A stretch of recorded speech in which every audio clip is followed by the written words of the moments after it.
இவ்விடத்து வந்து முதல்வராக செயற்படுவதற்கான இயலுமை, முகவராக செயற்படுவதற்கான இயலுமை, கெப்பாசிட்டி என்ன அப்படின்றது இங்க கேட்டிருக்குது. இது பெரும்பாலும் வாரது குறைவு, பெரும்பாலும் வாரது குறைவு. ஸோ எக்ஸாம் பேஸ்ட் விஷயம் அப்படிங்கிறதுனால, எக்ஸாம் பேஸ்டான ஒரு விஷயம்ங்கிறதுனால நாம என்ன செய்யல விடத்த நாம இத பாக்குறேல, இத கொஞ்சம் நார்மலா நீங்க பார்த்து கொள்ளுங்க. சரிதானே? ரைட்.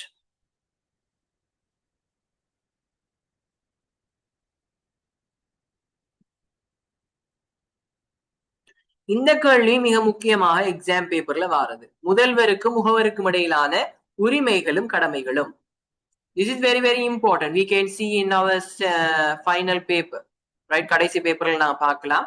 சோ இந்த விடயம் மிக முக்கியமாக இருக்கு. சோ முதலாவது எப்படி முகவராண்மை உருவாகுகிறது என்கிற விஷயம் எங்களுக்கு தெரிஞ்சிருக்கணும். தென் ஆஃப்டர் என்னது what are the rights and duties இருக்குது அப்படிங்கிறதும் எங்களுக்கு தெரிஞ்சிருக்கணும். முதல்வருங்கிறவருக்கு என்னென்ன கடமை இருக்குது, என்னென்ன டியூட்டிஸ் இருக்குது அப்படின்னு பாத்தீங்கன்னா,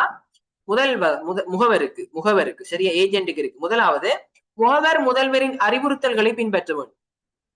So he want to follow the instructions from the principal மூலமாக இருக்கக்கூடிய அவர் சொல்கின்ற இன்ஸ்ட்ரக்ஷன்ஸ், அறிவுறுத்தல்கள் என்ன செய்யணும், முகவர் பின்பற்ற வேணும். It is very first.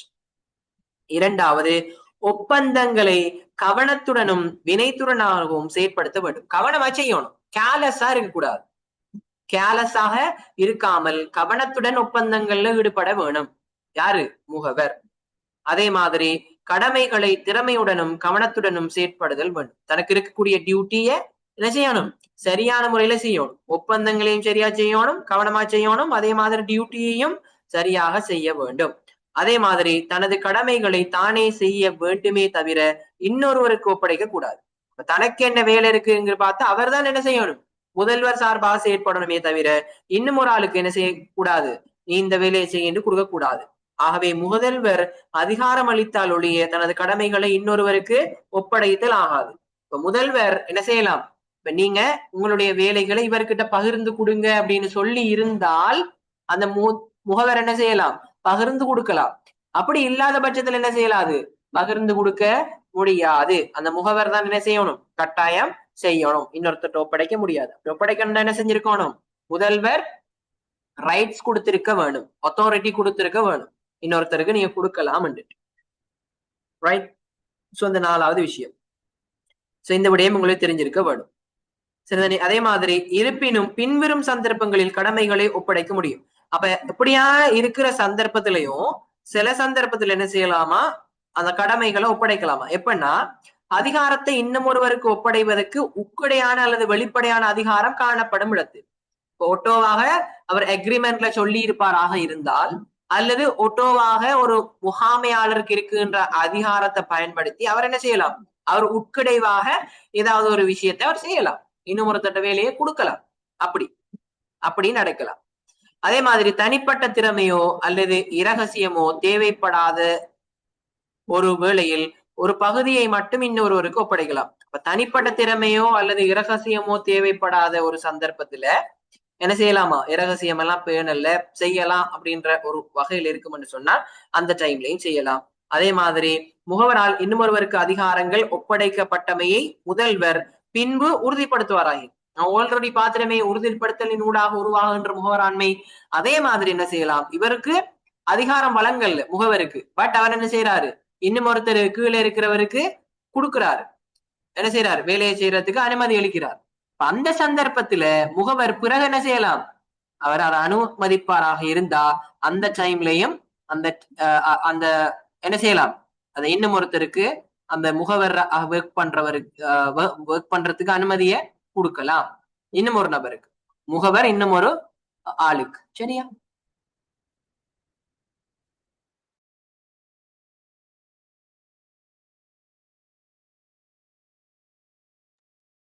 இப்ப பாருங்க, அடுத்தது முதல்வர் சார்பாக முகவர் அடுத்த என்ன கடமைகளை செய்ய வேணும்டா, முதல்வருக்கு மரியாதையாக நடந்து கொள்ள வேணும். ரைட். மரியாதையான முறையில கீழ்ப்படைந்து நடந்து கொள்ள வேணும். அதே மாதிரி முதல்வரினுடைய சிறந்த அக்கறைக்காக செயற்படும் ஒரு முடிவினை மேற்கொள்ள முன்னர் முதல்வருக்கு தெரியப்படுத்தணும். ஏதாவது செய்ய போறாருண்டா முதல்வருக்கு என்ன செய்யணும், முகவர் தெரியப்படுத்தணும். அதே மாதிரி இரகசிய லாபம் ஈட்ட முடியாது. சரிதானே, கள்ளத்தனமாக இவர் முதல்வர் பேரை வச்சுக்கொண்டு இவர் என்ன செய்யலாது, கள்ளத்தனமாக லாபம் ஈட்ட முடியாது. அப்படி செய்யாத வகையில் இளஞ்சம் பெறது, இரகசியமாக லாபம் உழைக்கிறது, சிறுதனி அதே மாதிரி முகவர் என்ற நிலையில் துஷ்பிரயோகம் செய்யறது, இப்படியான விஷயங்களும் செய்ய கூடாது. Right? So must these are என்ன ப்ரொஹிபிட்டட். இது என்னது, கட்டாயம் இதெல்லாம் ப்ரொஹிபிட்டடா இருக்கும், இதெல்லாம் செய்யவே கூடாது, இதெல்லாம் வர டியூட்டிஸாக இருக்கு. அதே மாதிரி முதல்வரினுடைய சொத்துக்கள் தொடர்பான கணக்குகள் என்ன செய்யணும், அவரு சமர்ப்பிக்கணும். கணக்கெல்லாம் சரியான முறையில மெயின்டைன் பண்ணி என்ன செய்யணும், அவரு முதல்வருக்கு கொடுக்க வேணும். இது முகவரினுடைய கடமை. அதே மாதிரி முதல்வரினுடைய கடமை என்னண்டா, உரிய டைமுக்கு காசை கொடுத்துருவோம். என்னது, ஏன்னா அவர் உங்களுக்காக ஒர்க் பண்ணிட்டு இருக்காரு, அதனால அவருக்கான கமிஷன் காசு இருக்கும். அதே மாதிரி அவருடைய சம்பளங்கள் இருந்ததுன்னா கொடுக்கணும். அதே மாதிரி முகவருக்கு முகவராண்மைக்கும் ஏற்பட்ட செலவினை நட்டத்தினை மீளளிக்கிறது. ஏதோ ஒரு வகையில் ஏதோ ஒரு நட்டம் ஒன்று ஏற்படுமாக இருந்தா அது அந்த முகவராண்மைக்காக ஏற்படுத்தி கொண்டிருப்பார் அப்படின்னு சொன்னா, வழங்கி இருப்பாராக இருந்தா அந்த காசையும் என்ன செய்யணும், ரீபே பண்ணணும் இந்த முதல்வர். He want to repay those amounts, right? Okay. அடுத்தது முகவரினுடைய உரிமை என்னண்டா, முகவராண்மை ஏற்பட்ட செலவு என்ன செய்யணும், மீளப்பெறணும். இப்ப முகவரூடாக ஏதாவது இழப்பீடு நடந்திருக்குது, செலவு நடந்திருக்குன்னா அதை மீள பெற்றுக்கொள்றதுக்கான உரிமை இருக்கு, அவர்கிட்ட இருந்து இழப்பீட்டை பெற்றுக்கொள்ளலாம். He can get the compensation from the agent. சரிதானே. அதே மாதிரி முகவராண்மைக்காக ஏற்பட்ட பொறுப்பினை முதல்வர் பொறுப்பேற்க வைத்தல். முகவராண்மைக்காக ஏற்பட்ட பொறுப்பு ஏதாவது இருக்குமா இருந்தா அதை முதல்வர் என்ன செய்யணும், பொறுப்பேற்க வேணும். அதே மாதிரி தனது சேவைக்கான ஊதியத்தை பெறுறது முகவர். அதாவது these are rights, these are the rights of யாரு, நான் மாறி சொல்றேன்னா இது ஏஜென்ட் ரைட்ஸா, ஏஜென்ட் ரைட்ஸ். ஏஜென்ட்டுக்கு என்ன செய்யலாம்னா முகவராண்மைக்கு ஏற்பட்ட செலவுகளை முகவர்கிட்ட இருந்து பெற்றுக்கொள்ளலாம். முகவராண்மைக்காக ஏற்பட்ட பொறுப்பினை முதல்வர் பொறுப்பேற்கிறதுக்கு வைக்கிறது, முதல்வரை பொறுப்பேற்க வைக்கிறது. அதே மாதிரி தன்னுடைய சேவைக்கான ஊதியத்தை பெற்றுக்கொள்றதுக்கான உரிமை இருக்கு.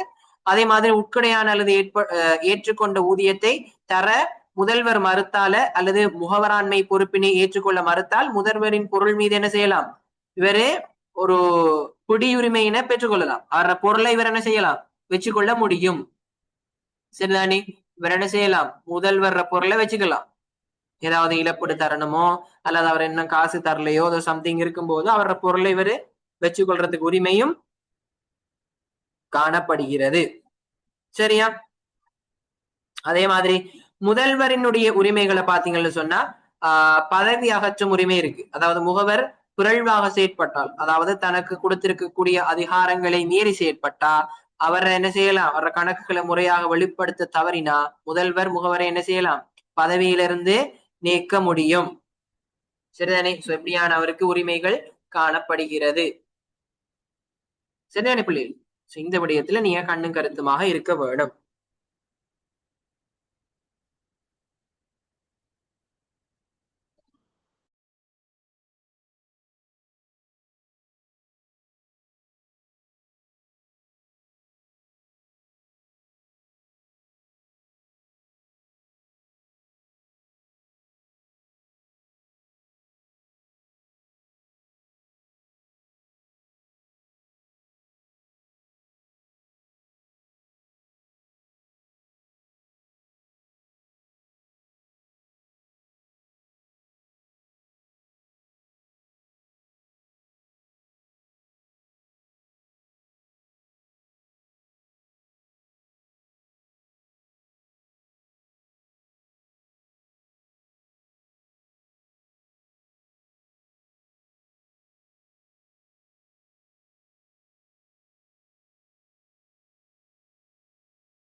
Right.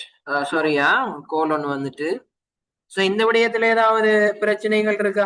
If you have any doubt you can ask. Any ரைட்ஸ்ல அல்லது டியூட்டிஸ்ல ஏதாவது பிரச்சனை இருந்தா கட்டாயமா இது கேள்விக்கு வரப்பகுதியா, என்ன டியூட்டி, என்ன கடமை வழங்கப்பட்டிருக்கு, என்ன உரிமை வழங்கப்பட்டிருக்குன்னு கட்டாயம் நேரடி கேள்வியில கேட்கிற வளம். இப்ப என்னன்னா முகவராண்மையை முடிவுறுத்துறது. இதோடைய இந்த சாப்டர் முடியுது. முகவராண்மை எப்ப முடிவுறுத்தல் நடத்தலாம் அப்படின்னு சொன்னா, ஒன்று 2 தரப்பினர்கள் இருப்பாங்க. Who are the parties? Who are the parties there? 2 parties, no? Mainly 2 parties. One is principal, second one is என்னது ஏஜென்ட். சோ 2 பார்ட்டிஸ் தான் மெயினா இருப்பாங்க. இவங்க நேரடியாக தங்களுடைய நடத்தையின் மூலமாக வெளிப்படுத்தலாம். இது சில அடிப்படைகள்ல இருக்கு, அதை என்னன்னு பார்ப்போம். அதே மாதிரி இவங்களோட நடத்தை மூலமாக வெளிப்படுத்தாட்டி அந்த இடத்துல சட்டம் செயற்படும். அந்த சட்டத்தினூடாகவும் வெளிப்படுத்தல் முடியும்.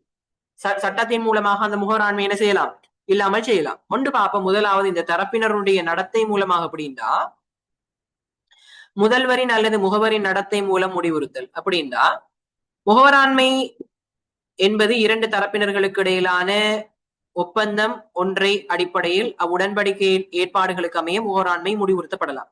அதாவது டிரெக்டாக நான் என்ன செய்யறது, உங்கள்கிட்ட என்னட்ட 2 பேரும் பேச்சுவார்த்தையில் ஈடுபடுறோம். ரைட், நாங்க 2 பேரும் எங்களுடைய முகவராண்மையை முடிச்சு கொள்ளுவோம் என்றுட்டு நாங்க 2 பேரும் பேசி என்ன செய்யறது, முடிச்சு கொள்றது. சரிதானே? சோ இப்படியான ஒரு சந்தர்ப்பம் முதல்வரின் அல்லது முகவரினுடைய நடத்தை மூலமாக நாங்க 2 பேரும் வெளிப்படுத்தலாம். ஒன்று. அதே மாதிரி இங்க ஒரு விஷயம் ஒன்று இருக்குது. என்னன்னா, முதல்வர் 3ஆம் தரப்பினருக்கு முறையான அறிவித்தல் வழங்கி முகவருடைய அதிகாரத்தினை மீள்திரும்பினால் மட்டும்தான் அம்மீள்திரும்பல் 3ஆம் தரப்பினருக்கு எதிராக வலிதானதாகும். இப்ப உதாரணத்துக்கு, நான் ஒருத்தரை ஏஜென்டாக வச்சிருக்கிறேன்டா, அந்த ஏஜென்டாக வச்சிருக்கிறவரை நான் அந்த பதவியிலிருந்து தூக்கிட்டேன்ங்கிறத நான் மற்ற எல்லாருக்குமே தெரிவிக்கணும். ஆல்ரெடி நான் வச்சிருந்தது எல்லாருக்கும் தெரியும். சோ இப்ப என்ன செய்யணும், நான் தெரிவிக்கணும் ஓப்பனாக. ரைட், நான் இவரை என்ன செஞ்சுட்டேன், இந்த ஏஜென்ட்ல இருந்து தூக்கிட்டேன், இவர்கிட்ட இருந்து இனி நீங்க என்ன செய்யக்கூடாது, ஒழுதுமே இந்த கொடுக்கல் வாங்கலையும் மேற்கொள்ள கூடாதுன்றத அறிவிக்கணும் 3ஆவது தரப்பினருக்கு. சரிதானே? அப்படி நீங்க அறிவிக்கலன்னு சொன்னா, உங்களுடைய ஏஜென்டாக அவரு கள்ளத்தனமாக வேற எதுவும் வேலை ஒன்று செய்வார் இருந்தா அதுக்கு பொறுப்பு யாரு, நீங்க தான். சோ கட்டாயம் என்ன செய்யணும், நீங்க அவரை தூக்கிட்டீங்க அப்படிங்கிறத 3ஆவது பார்ட்டிக்கு, தேர்ட் பார்ட்டி அதாவது 3ஆவது தரப்பினருக்கு யூ ஹாவ் டு என்னது அனௌன்ஸ், நீங்க அனௌன்ஸ் பண்ண வேணும், சொல்ல வேணும். சரிதானே? சோ அந்த அடிப்படையில இருப்பினும் பின்வரும் சந்தர்ப்பங்களில் முகவரின் அதிகாரத்தை மீள் திரும்ப முடியாது. அப்ப எந்தெந்த சந்தர்ப்பத்தில் அந்த முகவராண்மையினுடைய அந்த அந்த முகவருடைய அதிகாரத்தை மீள பெற்றுக்கொள்ள இயலாது அப்படின்னா, ஒன்று, முகவர் முதல்வரின் அறிவுறுத்தல்களை முறையாக பின்பற்றி முகவராண்மையை நடாத்தி செல்லும் போதும் அதன் மேல் முதல்வர் சார்பாக பொறுப்புகளுக்கு உட்படும் போதும். அப்ப குயிக்கா என்னன்னு பாருங்க, அவடத்த முகவர் முதல்வர் சார்பாக எல்லாமே வெளிப்படையாக நடக்குது, எல்லாமே அவடத்த எக்ரிமெண்ட் எல்லாம் சரியான முறையில முதல்வர் சார்பாக நடக்குதுன்ற அந்த சந்தர்ப்பத்துல அந்த முதல்வர் பொறுப்புதாரிங்க இருக்கக்குள்ள உடனடியாக என்ன செய்யலாது, நான் அவரை தூக்கிட்டேன், அவர் என்ன ஏஜென்ட் இல்ல அப்படின்னு சொல்ல இயலாது. சரியா? ஏஜென்ட் இல்லைன்னு குயிக்கா சொல்ல முடியாது. அதே மாதிரி முகவர் தனக்கு வழங்கப்பட்ட அதிகாரத்தின் மூலம் 3ஆம் தரப்பினர் ஒருவருக்கு ஒப்பந்தம் ஒன்றினை ஏற்படுத்தி கொண்டால் மேல் 3ஆம் தரப்பு ஒப்பந்தத்துக்கு அமைய செயற்பட ஆரம்பிக்கும் போது, அப்ப அந்த ஒப்பந்தம் ஒன்றுல ஈடுபட்டுட்டார் என்று சொன்னால் அதுக்கப்புறம் என்ன செய்யலாது, குயிக்காக நாங்க அவர் இந்த ஏஜென்ட் இல்லைன்னு சொல்ல இயலாது.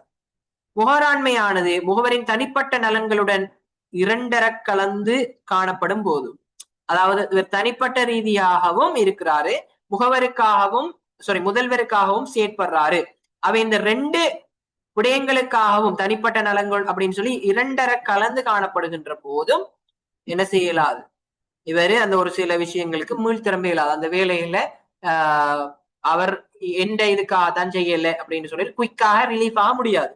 ஒரு சில காரணங்கள் அவடத்தை நாங்க பார்க்க வேணும். அவரு தனக்கு கொடுக்கப்பட்டிருக்கின்ற அந்த விஷயங்கள் தாண்டி அவர் தேவையில்லாத சில விடயங்களுக்கு என்ன செய்ய போனால் மாத்திரம்தான் என்ன செய்யாது, அவடத்த முகவராண்மை உருவாகாது. மற்றபடி அடுத்த உருவாகும். அந்த டைம்ல நாங்க என்ன செய்யலாது, முதல்வராக அவருடைய வேலையை மறுக்க முடியாது. சரியோ? ரைட். இது நாங்க பார்த்தது என்னன்னு சொன்னா, அடுத்தது பாருங்க, முகவராண்மையின் நோக்கத்தை நிறைவேற்றுவதன் மூலம், அதாவது முகவராண்மையின் நோக்கம் நிறைவு வேற்றப்பட்டதன் பின்னர் முகவராண்மை ஒப்பந்தம் ஒன்று முடிவுறுத்தப்படும். அப்போ ஒட்டோவாக முகவராண்மையினுடைய அந்த வேலை முடிஞ்சிட்டு சொன்னா என்னது, அவடத்தை முடிச்சிடும், அந்த முகவராண்மை இல்லாம போயிட்டு. சரியா? இப்ப உதாரணத்துக்கு நான் என்னுடைய காணியை விற்கிறதுக்கு உங்களை நான் முகவராக நியமிக்கிறேன்னு வைங்க. நீங்க அந்த காணி எனக்கு வித்து தந்துட்டீங்க அப்படின்டா அந்த பிசினஸ் முடிஞ்சிட்டுன்னு சொன்னா என்னது அவடத்தோடயே உங்களுக்கு எனக்கு இருக்கிற உறவு முடிஞ்சுது. சரி, முகவர் முதல்வருங்கிற உறவு முடிஞ்சுது. ஒரு வேலை முடிஞ்சிட்டுன்னா அந்த ஏஜென்சி முடிஞ்சிட்டுன்னா அவரு உங்களோட அந்த ஏஜென்சி ஒட்டவாக முடிஞ்சிடும். வேலை முடிஞ்சிட்டுன்னா இது என்னது நடத்தை மூலமாக வருகின்ற விடயமாக இருக்கும். தரப்பினுடைய நடத்தை மூலம். சட்ட ரீதியாக எப்படி இருக்குமெண்டா சட்டத்தின் மூலமாக ஒன்று முதல்வர் முகவர் இருவரில் ஒருவர் இறந்துட்டாருன்னு சொன்னா, மரணிச்சுட்டாங்கன்னு சொன்னா, அல்லது சித்த சுயாதீனம் மென்டலி அன்சவுண்ட் ஆயிட்டாங்கன்னு சொன்னா அந்த சந்தர்ப்பத்துல என்னது அதே மாதிரி இந்த முதல்வர்ல முகவர் அந்த போது பாத்தீங்களா வங்குரோத்து அதாவது லொஸ் ஆகிட்டாங்க அப்படின்னு சொன்னாலும் ஒட்டவாக முடிவடையும். இது சட்டம். சரியா? அதே மாதிரி முகவராண்மை நோக்கம் ஒப்பந்தத்தின் விடயம் சட்டவிரோதமாக காணப்படும் போது இல்லீகலாக இருக்குமாக இருந்தால் எனது அவடத்தையும் பெறாது. அடுத்தது முகவராண்மை ஒன்றின் விடய பொருள் சீர்குலையும் போது விச் மீன்ஸ் இப்ப ஒரு லேண்ட் ஒன்றுதான் விற்க போறீங்கன்னு வைங்க. அந்த லேண்ட் ஏதோ ஒரு காரணமாக என்ன செஞ்சு பிரச்சனைக்குட்பட்டுச்சு அல்லது ஒரு கார் ஒன்று விற்க போறீங்க அப்படிங்கும் போது அந்த கார் ஏதோ வகையில ஆக்சிடென்ட் ஆகி நுறுங்கி ஏதோ உடைஞ்சிட்டு பழுதா போயிட்டுண்டா அதுக்கு பிறகு என்ன செய்யலாது. அதுக்கு பிறகும் என்ன செஞ்சுட்டு இயலாது. உங்க 2 பேருக்கும் இடையில ஏஜென்ட் பிரின்சிபல் ரிலேஷன்ஷிப் இருக்காது. முதல்வர் முகவர் ரிலேஷன்ஷிப் இருக்காது. அந்த இடத்திலேயும் முடியும். அதே மாதிரி முகவராண்மையின் நோக்கம் சாத்தியமற்ற ஒன்றாக அல்லது சட்டமுரணானதாக காணப்படும் போது இல்லீகலான ஒரு விஷயத்த நீங்க செய்யறீங்க அப்படிங்கிற சந்தர்ப்பத்துல சரிதானே இல்லீகலாக என்னது பெரிய பெரிய ட்ரக்ஸ் கடத்துறது அல்லது சட்டத்துக்கு விரோதமான முறையில நீங்க ஏதோ ஒரு வகையில பெண்கள் கடத்துறது, அதே மாதிரி சின்ன பிள்ளைகளை கடத்துறது, கிட்னி அந்த மாதிரி பார்ட்ஸ்களை விற்கிறது, இப்படியான விடயங்களை எல்லாம் நீங்க என்ன செய்யலாது நீங்க முகவராண்மையின் மூடாக செய்ய முடியாது. சோ இப்படியான சந்தர்ப்பங்கள் என்ன செய்யும் சட்ட ரீதியாகவே அந்த முகவராண்மை இல்லாமல் போய்விடும்.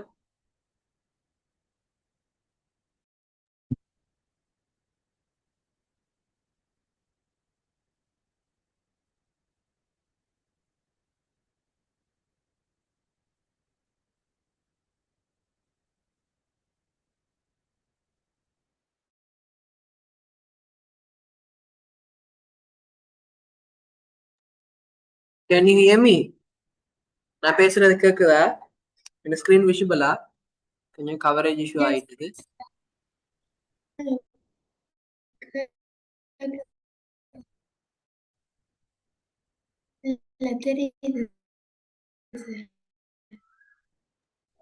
இல்ல விலங்கல் என்னது தெரியுது சார். ஓகே, இதுதான் லாஸ்ட் பாயிண்ட். என்னன்னு சொன்னா எந்த சந்தர்ப்பத்துல முகவராண்மையில முகவர் ஒருத்தர் தனிப்பட்ட பொறுப்புக்குள் ஆவார், இவர் தான் காரணம் அப்படின்னு எப்ப ஆகுவார் அப்படின்னா 3ஆம் தரப்பினர் முகவரே முழுமையான பொறுப்பு என நம்பும் போதோ அல்லாது அவ்வாறு முகவரால் நம்ப வைக்கப்படுகின்ற போது தான் முகவர் அப்படின்னு சொல்லிட்டு இவர் இந்த முகவர் இவர் தான் முழுமையாக இந்த பொறுப்பை ஏற்பார் அப்படின்னு சொல்லி நம்பும் போது இல்லாத சந்தர்ப்பத்துல அதாவது இவர் அந்த எப்படி இதுல என்ன சமரி சொல்றேன்னு கேளுங்க. இதை வாசிச்சீங்கன்னா கொஞ்சம் குழம்புது எப்படின்னா இப்போ நான் இவருடைய இன்னொருத்தருடைய ஏஜென்ட் உங்களுடைய ஏஜென்ட் நான் தான் அப்படின்னு சொல்லிட்டு இன்னும் ஒருத்தர் நம்பல. ஆனா நான் உங்களை நம்ப வைப்பனாக இருந்தா அந்த சந்தர்ப்பத்துல நான் தான் என்ன செய்யணும் உங்களை இல்லை இன்னொருத்தர் ஏன்னா உங்களுடைய ஏஜென்ட் தானே நான், உங்களுடைய முகவர் தானே நான், உங்களுடைய முகவராக நான் இருக்கேன் பட் இல்லை முதல் இருந்திருக்கேன் பட் இல்லை பட் நான் உங்களுடைய ஒரு ஏஜென்ட் தான் அப்படின்னு சொல்லிட்டு தேர்ட் பார்ட்டியை நான் நம்ப வைப்பனாக இருந்தால் என்னது அவடத்த நான் தான் பொறுப்பு கூற வேணும். அதே மாதிரி முகவர் தனது சொந்த பேரின் கீழே உறுதி ஒன்றை நிறைவேற்றும் போது அவர சொந்த பேர்ல நான் அதை செஞ்சு தருவேன் இதை செஞ்சு தருவேன் தண்ட சொந்த பேர்ல அவர் செய்வாராக இருந்தாலும் அவர் தான் பொறுப்பேற்கணும். அதே மாதிரி கூட்டிணைக்கப்படாத கம்பெனி ஒன்றின் சார்பாக ஒப்பந்தம் ஒன்றினை மேற்கொள்கின்ற போது முதல்வர் தானே முகவர் என வெளிப்படுத்தி செயற்படும் போது ஏஜென்ட் பட் அவர்தான் பிரின்சிபல் என்ற மாதிரி செயற்பட்டாலும் அவர்தான் பொறுப்பேற்க வேணும். அதே மாதிரி முகவர் தனக்கு அதிகாரம் அளிக்காத விடயத்திற்காக தனக்கு உத்தரவாதம் அளிக்கப்பட்ட அதிகாரத்தினை மீறி ஒப்பந்தத்தில் ஈடுபடும் போது, ஏதாவது அதிகாரம் அளிக்கப்படாத விடயத்துக்காக இதை நீங்க செய்ய வேணாம் என்று சொல்லியிருக்கலாம், அல்லது அதை செய்யறதுக்கான அதிகாரம் இல்லாமல் இருக்கலாம். அந்த சந்தர்ப்பத்துல தனக்கு உத்தரவாதம் அளிக்கப்பட்ட அதிகாரத்தினை மீறி, அவருக்கு கொடுக்கப்பட்டிருக்கிற அதிகாரத்தை மீறி அவர் ஒப்பந்தத்தில் ஈடுபட்டார் என்றாலும் அது எல்லாத்துக்கும் மேல ஒரு சில விடயத்துக்கு என்னது அவர்தான் முகவர் தான் பொறுப்பாளி ஆகுவார். Have you got the idea? So இது எல்லாத்தையும் வச்சுக்கிட்டு தான் நாங்க என்ன செய்ய போறோம், எங்களுடைய பேப்பரை நான் அணுக போறோம். சரியா? பேப்பர் பாப்போமா? Okay, sir.